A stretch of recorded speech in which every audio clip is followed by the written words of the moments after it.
Hey guys, welcome to another video of the Retro Review. This is the only YouTube series where I review Coliseum home videos, which are voted upon by you, the fans.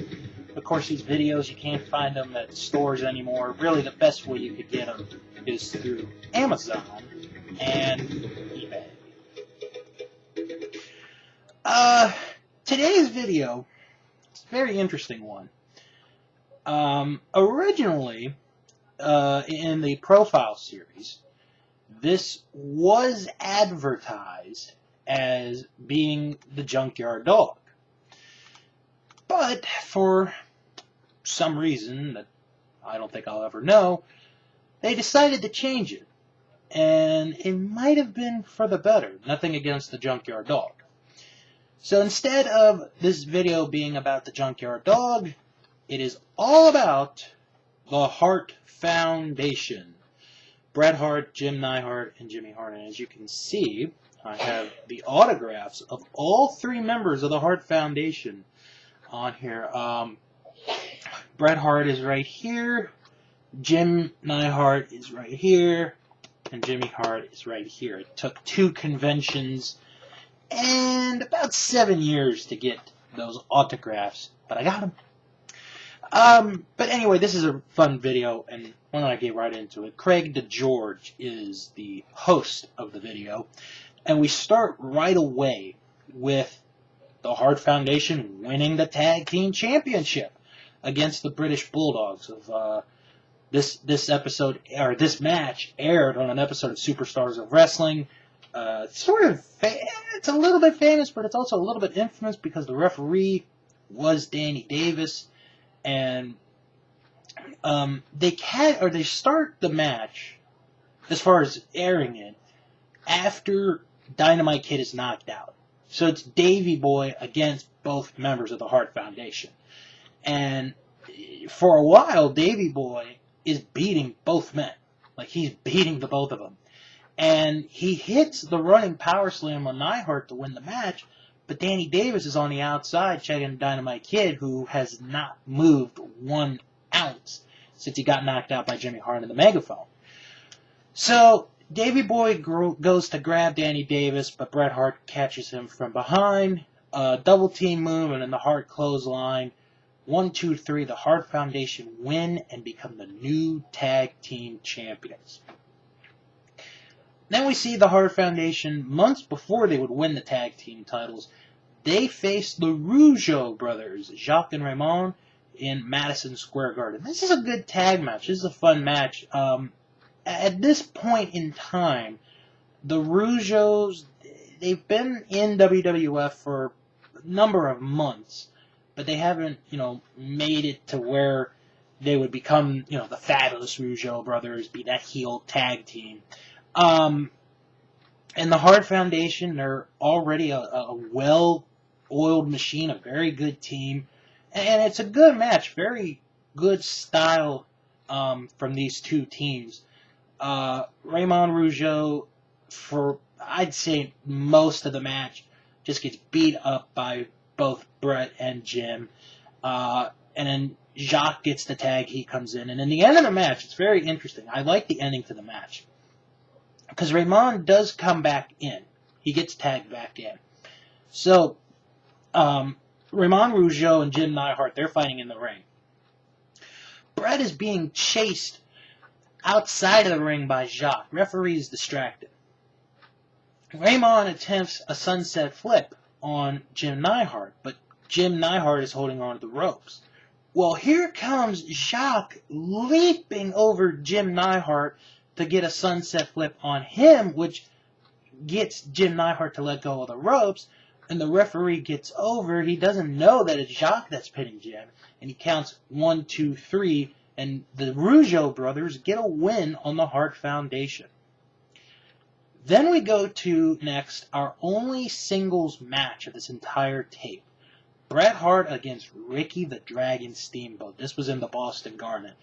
This is a very good match. 2 great wrestlers in Steamboat and Hart in this match.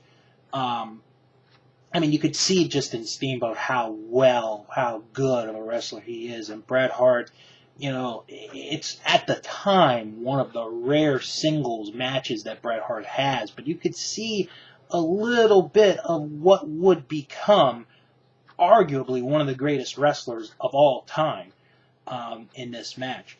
Something that I really liked about this match is the fact that Jimmy Hart does not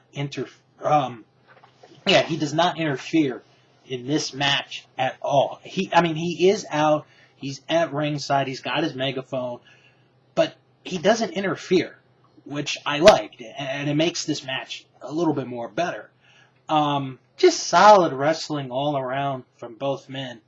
And the end of the match, very interesting, where Steamboat and Bret, they're in the corner. The referee's trying to get them out.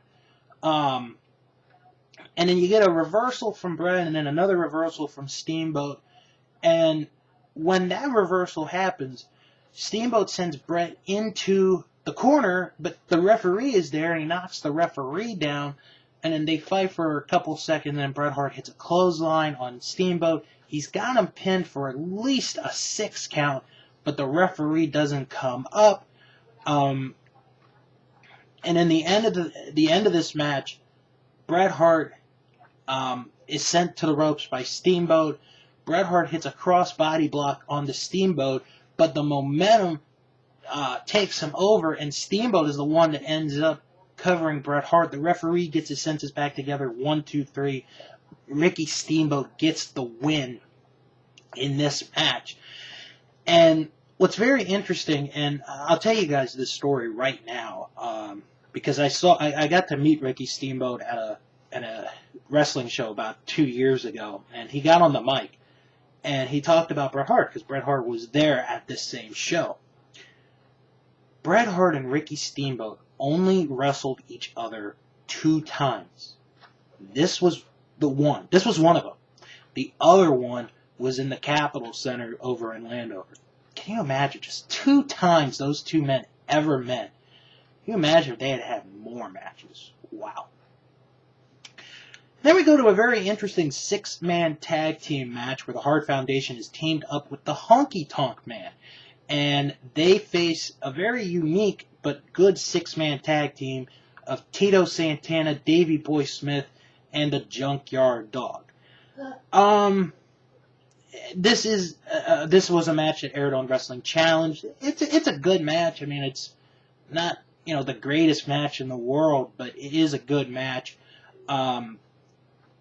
They work on Junkyard Dog for a little bit, then they work on Tito Santana for a little bit. But once they get the tag on the Davey Boy Smith, that's when that team just completely takes control of this match. And in the end of the match, Santana, JYD, and Davey Boy, they're each in a corner with one member of the opposing team. They, whip them together, and it's a triple knocker. And Davey Boy pins Bret Hart in the middle of the ring. 1, 2, 3. Santana, Davey Boy, and the Dog get the win in that one. And then we go to this segment, and it is a segment because it's one of the. It's weird for me to say this because I think now today, this segment, has started to get a cult following. It's appeared on, I want to say, at least one DVD that WWE put out. It might have been in 2, I'm not really sure. But it is the tour of the Hart Foundation office in New York City. And this, I just have to describe this segment. I mean, for those who have never seen it, this is just very interesting. So, Gene Okerlund is the reporter in this interview, or in this segment. And, he comes up and, he comes out of the elevator, he's walking, the hallway of the office. And he's seeing all these pictures. There are all these pictures hanging on the wall. And it's so great because Gene's like, oh, look at all these magazine coverage of the Hart Foundation, awards, and trophies here in the office. These pictures are just great. And then you see this woman just running in the hallway. She's just screaming for no reason whatsoever. And then he gets to the office, into the lobby of the office of the Hart Foundation, and he meets the secretary, and the secretary's like, "How may I help you, sir?" You know, just a regular young lady, bubblegum. And, Jean's like, "Oh, I've got an appointment with the Hart Foundation." And, she's going through the books, and basically they don't have Jean in the book, scheduled to be there. So while she's continuing to look, she tells Jean that he can go on a tour of the offices of the Hart Foundation with Cherry, who works at the building. So they go around, and they point out a couple of things. Mean Gene notices a picture of Jim Neihart's grandfather with W.C. Fields. It's one of those weird things. And then, the Cherry points out the different stuff, points out, and she's like, "Oh, this is the steam and sauna room," and Gene is like, "Uh-huh." And then they point out, this is the video library where they study all their matches and analyze it and all of that. And then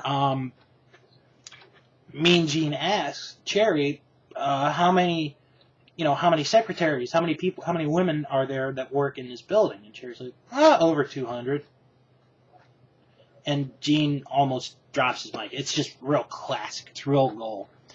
And then they continue to walk around, and then here's this woman again. And Gene's like, "What was that?" And Cherry's like, "What are you talking about?" "I don't know. What are you talking about?" And Gene's like, "The woman screaming. You didn't see her." And Cherry's just dumbfounded. So then they go in another office where they're going to check Mean Gene's press credentials. And then Gene meets another woman named Lila. I want to say that's her name. If I forget the name, I apologize. So Mean Gene gives the lady his business card with telephone numbers, and she's like, "No, this will not do." And then he gives him his press pass, which gets him literally anywhere in the world. Last week, he got to meet the President of the United States, and she's like, "No, that will not do. Those are not the proper credentials to meet and interview the Hart Foundation." And she basically tells him, "You got to go back to the office, back to the beginning, to go through this whole process again." So Gene goes back to the office, back, to this lady. "May I help him, sir?" And, he goes through this whole process again. And then he gives this great line. And he said it earlier in the segment, but he says it here again out loud. He's like, "Boy, am I glad you're not a blonde." And she's like, "Hey!"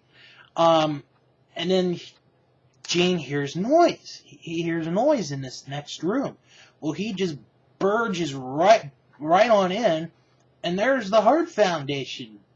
Brett, Jim, and Danny Davis, they're at a table, they're sitting at a table, and they're playing with the WWF action figures, and Jimmy Hart's upset, and basically Gene convinces Jimmy Hart to do an interview. It's for Coliseum Video. I mean, that's like the best reasoning. Like, "Can you do this interview?" "No, I don't want to do this interview." "Will you do it for Make-A-Wish?" "No, I won't do it." "Do you want to do it for Coliseum Video?" "Oh, Coliseum Video? Okay." So, now that part was not in this part. But anyway, so we get to the interview, and Jimmy Hart explains to Mean Gene how the Hart Foundation came to be. He found Jim Neihart, the greatest football player of all time, and he signed him. And then Jimmy Hart said that they had a dream to win the titles, and then they found Bret Hart, the greatest scientific wrestler of all time, and then later they added Danny Davis. And then they talk about some of the matches that were on the tape. The Rougeau brothers, how the illegal man won the match, which he's right. Jimmy Hart is right on that one. And then they talk about the match with Ricky Steamboat, how the referee was down, and then they start this great chant of we didn't lose, we didn't lose, we didn't lose, we didn't lose. It's just funny. It's great. It's perfect timing. So during this segment, and you probably have figured this out, it's the rule of threes. The woman who's been yelling comes back. And Gina's like, what was that? And they're like, I don't know. I don't know what you're talking about. You guys gotta be crazy. So it's a great running bit. And then Gene points out, oh, you guys are wearing fake mink and you're playing with dolls. And Jimmy Hart has this great line of, these aren't dolls, these are action toys. Girls play with dolls. We're men, baby. It's just so great. And then they talk about, Danny Davis, how he's living in $1.5 million house, and Mean Gene's just hearing stuff, and there's like this train going by you could hear in the background. It's just really funny. And then at the end, Mean Gene points out, well, one thing that I noticed was the lack of training, the lack of materials, dumbbells, weights, all that. So Jimmy Hart calls in for the trainers. Well, it's Cherry and Lila, the two women that Gene, had met earlier. They're the trainers, and they're rubbing shoulders, and it's just great. And then at the end, Gene is like, Brett, if your father, the great Stu Hart, knew that this was going on, he'd be very disappointed. To which Bret Hart replies, he does know. He comes here once a month. And then Gene just ends the interview. It's a really good segment. And then we get into the story of Danny Davis. Him getting suspended for life as a referee. He was about to go at it with Tito Santana. Jimmy Hart comes out to make the save. And then Jimmy Hart signs Danny Davis or makes him a pro wrestler. And then they go to this interview, and he has open contract for Danny Davis singles match, an open contract for the Hart Foundation. They'll put the tag team titles up against anybody, and then 6-man tag team matches. Open contract for 6-man tag team matches. It's a good segment. And then we get this next match, which is the first time that Danny Davis is in the corner of the Hart Foundation. It's the Hart Foundation against Jim Powers and Jerry Allen. This match was on Superstars, and they asked Danny Davis, how you gonna perform? How you gonna do in WrestleMania 3? And Davis just gives this great reply of, I'll make Santana into mincemeat, and the Bulldogs are in for a big surprise. So, it's just Danny Davis being a good heel. Hart Foundation win the match. After the match, Danny Davis goes after both Jerry Allen and Jim Powers, and they're celebrating in the ring as if Danny Davis had become the heavyweight champion of the world. Then we get highlights from the 6-man tag match from WrestleMania 3 with the Hart Foundation and Davis against the Bulldogs and Santana. And they show Davey Boy hitting the tombstone on Danny Davis. How he took that is just amazing. I mean, Davey Boy jumped for this tombstone. And just the way Danny Davis took it was just unbelievable. But Danny Davis hits Davey Boy with the megaphone, gets the 3 count. Hart Foundation and Davis get the win over the Bulldogs and Santana. Then we go to the Hart Foundation challenging the Bulldogs for the tag team titles in the Boston Garden. This is one of my favorite matches, one of my favorite tag team matches of all time. A number of reasons. One of which is in this match, you see how great the combination of the Harts and the Bulldogs are together in tag team competition. It's just really well done. At first, it's a good back and forth match, and then the Bulldogs just dominate Davey Boy, and they're just pounding away. They have like a good 7-8 minute advantage on them, and you'd think they'd get the pin, they'd win the match, but Davey Boy manages to find a way to come back. He tags Dynamite Kid. Dynamite is a house of fire. And then, as this is going on, they bump into the referee, and the referee gets knocked out. So then Davey Boy comes back into the ring. He gets met by Neihart. Neihart throws Davey Boy out to the floor. He sees that both Bret and Dynamite are on the outside, are knocked out. He pulls Bret Hart over on the Dynamite to get the pin. He wakes the referee up, and then the referee, he does that slow crawl, and he makes the count. 1, 2. Oh, and Dynamite Kid kicks out. And then Jim Neihart sees this. He goes back in the ring. He power slams Dynamite. He puts Bret Hart back on top of Dynamite. The referee still doesn't have his senses completely. 1, 2. Oh, and Dynamite kicks out again. Well, meanwhile, this is happening. Davey Boy is able to pull himself up into the ring. Neihart is talking to the referee. Davey Boy comes up from behind, gets the O'Connor roll on the Neihart, and the referee, who, despite him being up, is still a little out of it. 1, 2, 3, and the Bulldogs retain the tag team titles in a great match. And then after the match, Bret Hart hits Dynamite Kid with a pile driver, and you could just tell that the feud definitely was not over on that night. It is a very good match. And then we go to the finale of this tape, where here the Bulldog, or the Hart Foundation, defend the tag team titles against the Killer Bees. Danny Davis is on the outside with them in the corner. And Bobby Heenan called, because Bobby Heenan is on commentary with Gorilla.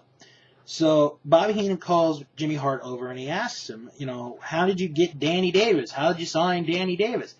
And basically talking about the credentials. And Jimmy Hart was saying, oh, well, he was a champion high school wrestler. He was 3 years on the boxing team in Navy and blah, blah, blah. And it's just, a good interview to sort of make a good heel out of Danny Davis. During this match, Bobby Heenan points out that he sees that the Killer Bees are wearing tennis shoes. He calls them tennies. He's like, are the Bees wearing tennies? And these tennis shoes are so awesome. They're yellow and black. They're the color of the Killer Bees. Those are cool looking sneakers.